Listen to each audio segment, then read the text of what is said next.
Hey y'all, I am playing today and I'm so proud of myself. I remembered to turn the camera on and show you what I'm doing. This is totally just experimenting. And it's that technique that I've just seen several people do this. I first saw it from my friend Vicki Brown over at Masse Table Studios. And she was doing the thing where you take a rubber stamp and you put a magazine page on top, and then you take like an emery board and sand off the color, and you get basically that, right? And she learned this from, oh, let me find her, Maria Creative Mind. She did this. And I'll give you links to both of their channels so that you can go and see the right way to do it. Because you know me, I skimmed through their videos and went, oh, okay, I get the gist of it, and then just went on about my business. So yeah, they probably have better tips than you'll find here. But all you're going to need is some magazine pages. They need to be kind of dark. This one might even be a little bit too light. They don't necessarily have to be solid, but they do need to be dark or bright, not a lot of white or you know, like close to white, because that can kind of mess you up.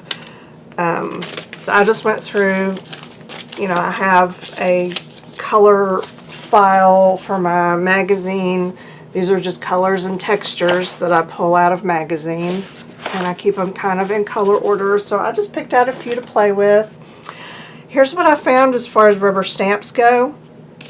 If you have a fine grit file like this is 400 to 600. Did I already say that? I feel like I just said it, but maybe not. This is what happens when you get to be my age. You just lose your freaking mind. Anyway, this is best. This really fine one. This is the only one I have because on my nails and on my hands and in my life, I tend to use things like an 80 grit sanding block that will take the paint off of furniture. This is what my nails need. They don't need this. So I have this one fine grit that works best. And of course I used my other not so fine grit on most of these, and I found that these will work if you use them gently and you use them on stamps that don't have a lot of detail. If your stamps have a lot of detail, you're going to get iffy results even with the super fine one, but you have a better chance of it with something super fine like this. So that's what I found. Super fine is best, but not so super fine will work if your stamps are not too detailed. I found that this is a little bit messy. You're going to get black dust all over your hands, all over your tools, all over your table. Not the end of the world. It, you know, washes off well with water, but it can be a little bit messy. And I have just kind of arted myself into a corner right here, because I've been having fun with this today. I don't think this is something I would use often, but I would definitely just sit here and have a day-long session of just making up tons of these and just having them in my stash to pull from, because they're kind of cool. So I'll walk you through what I learned, do's and don'ts, and then I'll show you how I did it. This was, y'all, my stamps are almost all vintage. I'll tell you where they're from if I know, but chances are most of the companies aren't in business anymore. So there is that. But see, this is just a solid stamp. Pears were, you know, really popular back in the day. And this one was from A Stamp in the Hand. I think they're still around. Are they still around? I don't know. A Stamp in the Hand. Anyway, there it is. And I just used a green magazine page and got something really cool. So that worked really well. This one is a kind of a collage-y thing. I didn't have a lot of faith in this because it has a lot of fine detail, like itty-bitty things that I knew were not going to come out. But I hoped I could get something out of it. And this was probably, no, Judykins. This is a Judykins stamp. And I did it on this background. And I mean, it's okay. It's not great, but it's okay. So there's that. I tried this. That's not it. This is from Evolving Images, which isn't a thing anymore. And it's a flamingo stamp. And it actually did fairly well. I did that on, it had that background had some white in it right here, which I didn't really pay attention to. But overall, yeah. And it was kind of pink colored, and you know, the flamingo, and it went together, and I like it. So yeah, there's that one. I don't have a lot of these silicone or polymer stamps. I think that's what most of them are nowadays, and mine are all, like I said, from nearly 30 years ago. So I had a few, and they work great. I did this. See this color? This one had a pattern on it, but it did just fine with that little stamp. I have no idea where that's from, but it's just a little swirly design. And this one, oh, is this a Just Joan? Or sometimes I used to write in the negative space. Yep, Just Joan, whose company doesn't exist anymore. But it was this butterfly. And I did it, again, on this paper, had some white on it, so I didn't think it would do too well, but it actually did. It did nicely. And this is the kind of, this is almost perfect open design with, you know, heavy lines, deeply etched. So yeah, it did well. This one was, okay, whose stamp is this? I don't remember whose stamp this is, and I didn't mark it, but it's from, you know, 30 years ago.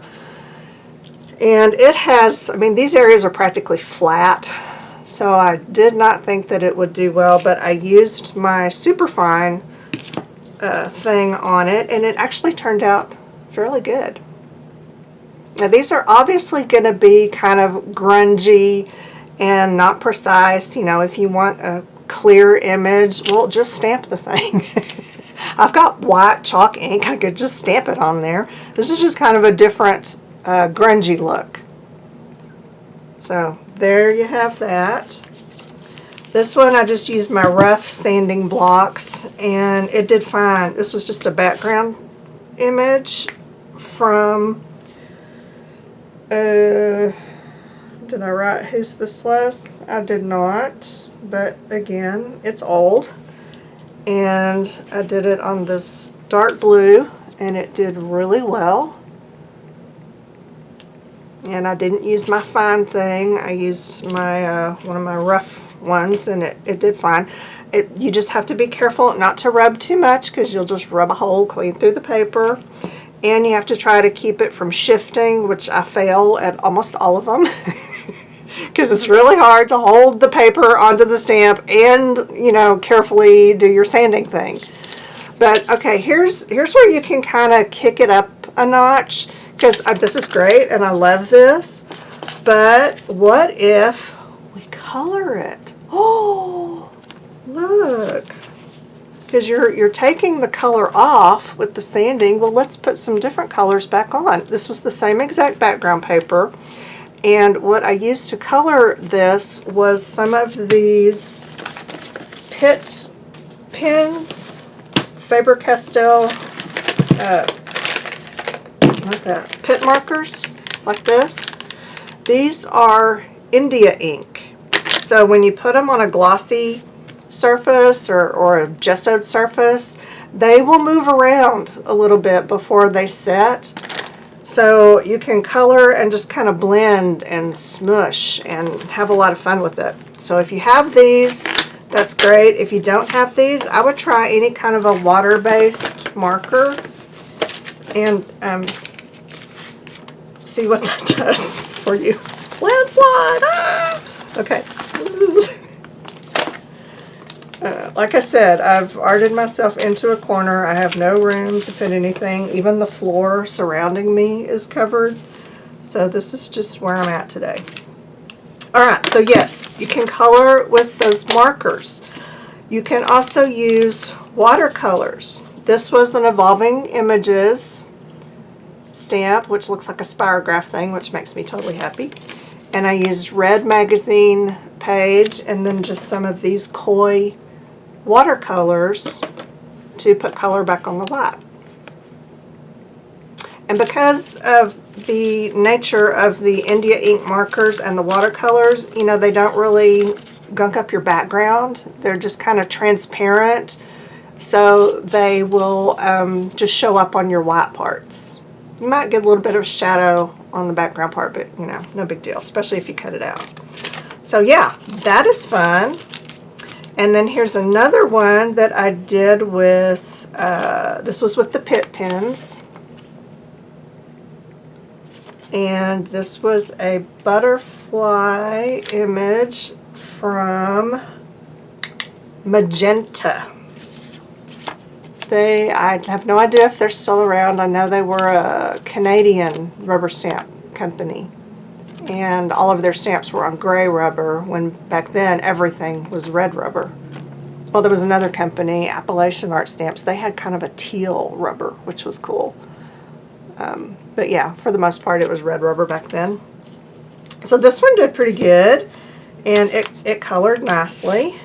And then this one was also the Pit Pens, and this one is a Just Joan stamp, which is not a company anymore, but again, the big thick lines, deeply etched, it just sanded beautifully. And this one, this is another Magenta, I think, yes, Magenta, the leaf stamp, and it did great. And then I watercolored it with those Koi watercolors, and then just did a little Posca paint pen doodly-oodlies on it. So, yep, fun stuff. Now this one, this is a, let's see, I used to know who this was from, and I don't anymore, but it's just a text background, and I think it's in a language that I don't speak. I don't really remember, but if you use any kind of a text, no matter what language, this is true for all languages, oddly enough, with this technique, it's going to be backwards, because you know your stamp has the text printed backwards, so that when you do this, it's the right way, but when you do this, it's going to be the wrong way. On this particular one, it doesn't matter, because I don't know what this says, and it's just for background purposes, so it doesn't matter. And this was an experiment in, can I use Posca paint pens? Yes and no. What I did was I took a wet brush and just kind of, you know, went over the nib of my Posca and did it like this, and then I had to kind of wipe away the excess, because Poscas are opaque, so it tended to want to cover the black background. But by wiping it away, it just kind of stayed on the white and made the black okay. So if that's all you've got is paint pens, water-based paint pens, yes, you can use them. Just use a wet brush, put it on, and then just wipe away the excess so that it doesn't color your background as well as your image, if that makes sense. So there are some options for doing this technique, and then kind of, you know, just giving it a little extra by adding some color back into the color that you just pulled off. Yeah? So let me see if I can clear enough of a space to show you how to do this if you haven't already seen it. Oh, and this is what happens. Okay, this was too light, this piece of paper. This was a just a background texture from Judykins, and this was not the best choice of paper, and also my tool was really dirty. Can you see where it kind of left dark spots? Yeah, that's what happens if the paper is really light and your tool is really dirty. But I'm going to keep this because it still is interesting and it's grungy and I like it. So this is not necessarily a fail. I'm going to keep that one. I'm going to lose all of these. You just watch me. Okay, so to start with, let's do, since most of you probably have these clear stamps like this, this is just a swirly design, and this is probably like a Joann's dollar stamp or something, who knows. So I'm going to put it here. Let's move in a little bit. Okay, like that. I'm going to choose one of my colors. I'm going to choose this one because it's right there on top. Put it here. I'm going to use my fine grit nail tool thing. And I'm going to gently and flatly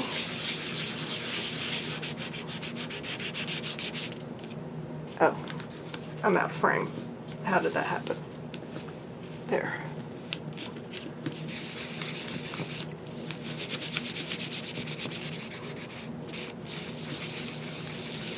Go over this.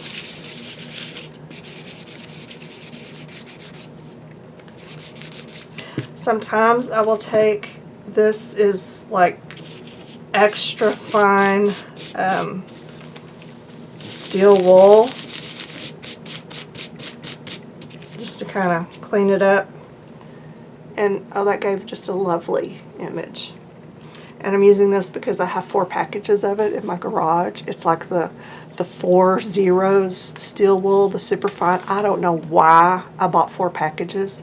I have a feeling I needed it for something and I forgot I had it, so I kept buying it over and over again.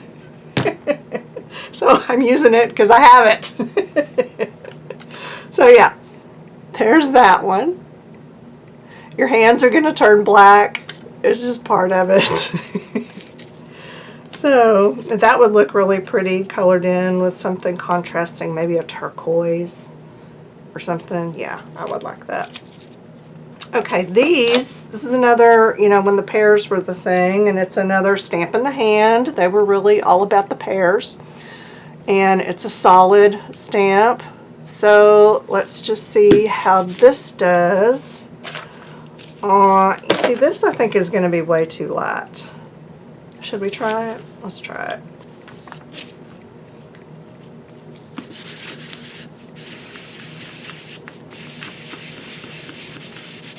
Dude, actually it's kind of working.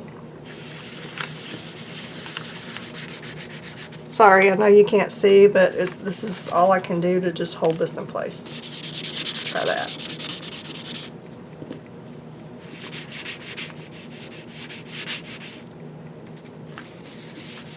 Oh yeah. That is a little bit fabulous.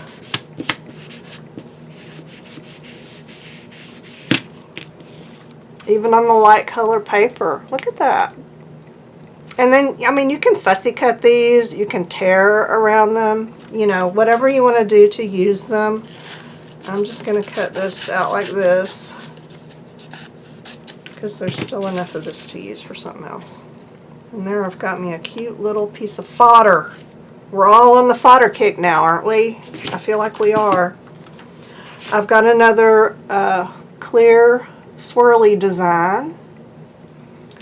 So let's find something. We had good luck with that other light color, so let's try this light color. And where's my tool? And I just want to make sure that, see, it's starting to get kind of icky, and you can clean it off just with water.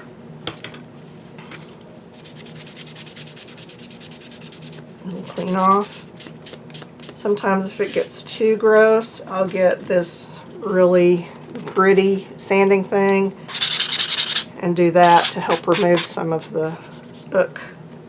So now that I've put water on that, it's kind of wet. Okay, that's all right. We'll just go for it. I saw also someone doing this, and I can't find the video, because, you know, I watched 3 seconds of it and I don't think it even registered on my history. I don't know what happened. But she was running I think she was using magazine papers. She was putting them in those embossing folders and running it through her squisher thing, you know. Again, I'm out of frame. Okay, there we go. Yeah, she ran it through her squisher thing, and then instead of sanding it, I'm not sure what she had, if she was just using water, because you can use water, will take the ink off of a magazine page. Water will, alcohol will. I don't know what she was using, but that was an option. Oh, that worked. And there's our original. Yeah. I just like that they're grungy. And they're imperfect, and they're fun, and they're easy. And you've probably got the stuff on hand. If you've got a few stamps and an emery board and some magazines, you're set. So let's try this. This looks like a hibiscus, and it's probably either Just Joan or Evolving Images, which are neither one of them are a thing anymore, so sucks for you. But that's what we're going to use. And I think I'll try this one. This is from some food, probably a food magazine.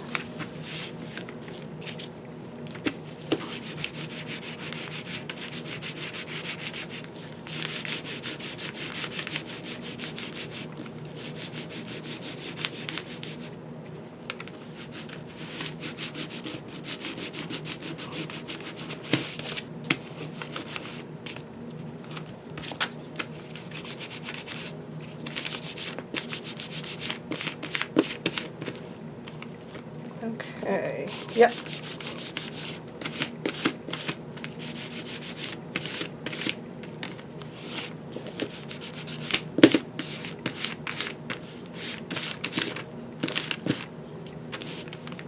Oh, that one did really well. Oh, I missed a little bit in the middle, but that's okay. We get the suggestion of a hibiscus, right? I'm going to pull out a little bit since I keep getting out of frame anyway. There we go. Okay, that's a good one. That one was a winner. What else do I have? I like this swirly background from, yeah, some company that doesn't exist anymore. We used to put all of our unmounted red rubber stamps. We'd use this Velcro system. These were the mounts that had the hook, and you put the loop on here, and that's how we handled that. It was called halos. Hey, I don't remember what it stood for. It stood for something. But anyway, so here's this one. How about this blue? And let's see how this goes.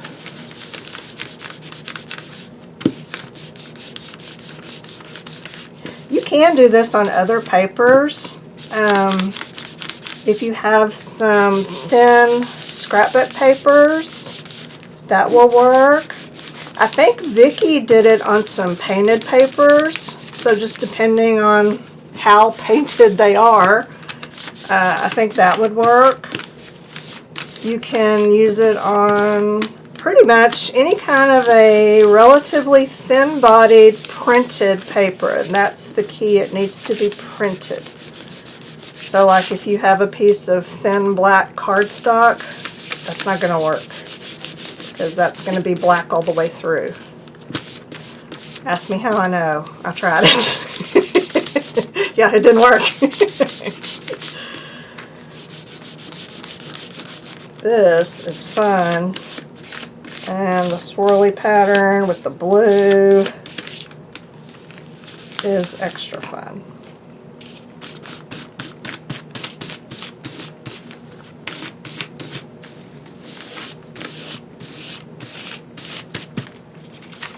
Yes! I like that. Got enough left for something else. So this is my plan today, is to just kind of sit here. I'm going to go through all of these scraps that I've pulled. And I've got some rubber stamps here. I've got rubber stamps here. Y'all, I've got rubber stamps here. I have 4 more of these that look just like this. And then I have 12 drawers over there. My stamps are so incredibly out of control. There's thousands. And I need to get rid of some of them. And I need to organize the rest of them in a way where I can actually use them. That would be super helpful. Yeah, that's kind of where I'm at on that. What is that? This one was from Stamp Out Cute. I wonder how that would do. I don't know. I don't think, do I need the whole thing? I don't even know. Let's try this. Okay, ooh. See how ooky? I'm gonna clean that off a little bit.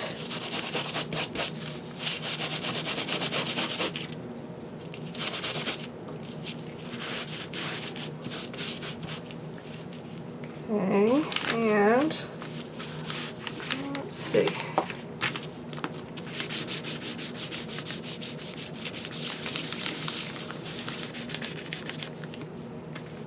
Oh, I think I just shifted. I did, but it's not too bad.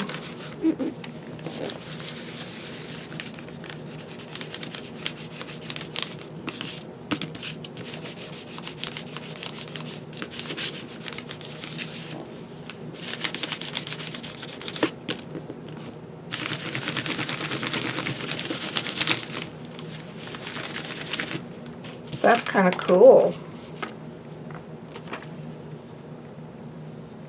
That one was fun. I don't think I used that stamp very much because it's not all gross like my other ones.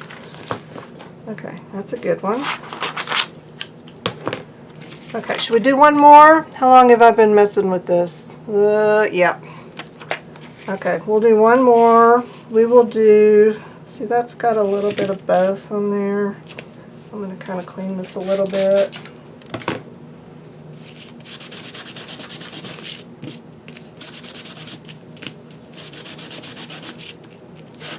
This one from the hardware store is another kind of fine one, but I have done so much with it over the years that it's already kind of gross.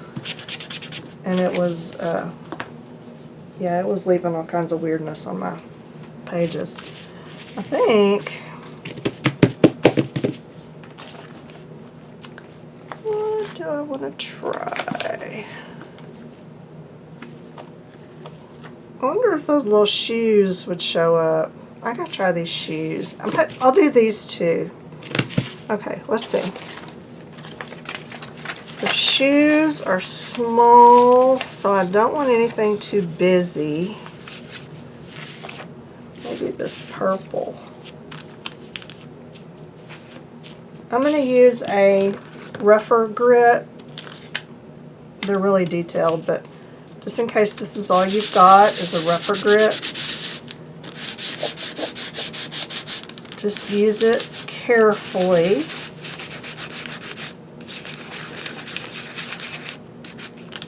And you may not, like I said, you get more detail with the finer grit one. But if this is what you've got, go ahead and use it.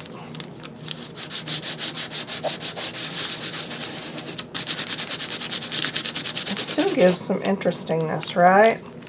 And this one is a medium 100, 180. And our fine one was 400, 600. So big difference.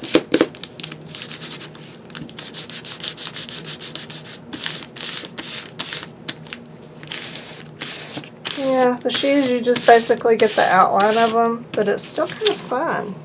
Oh, I sanded right through on some of these. You really have to be careful with the rougher grit.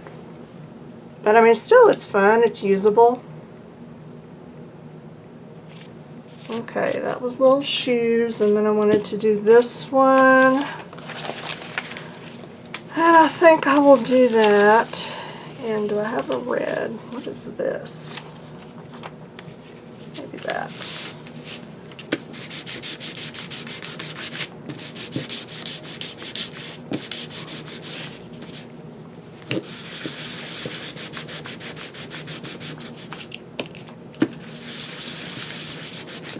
And if this one was new, it would probably be better. But I literally dug it out of the bottom of a drawer in the bathroom.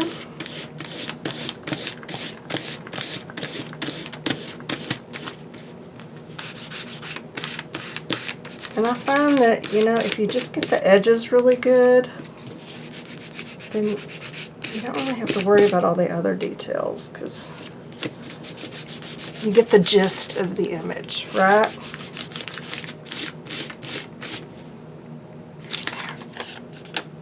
That's kind of cool. If I cut around it and get rid of some of the busy in the background, I think it'll show up a lot better, but it worked.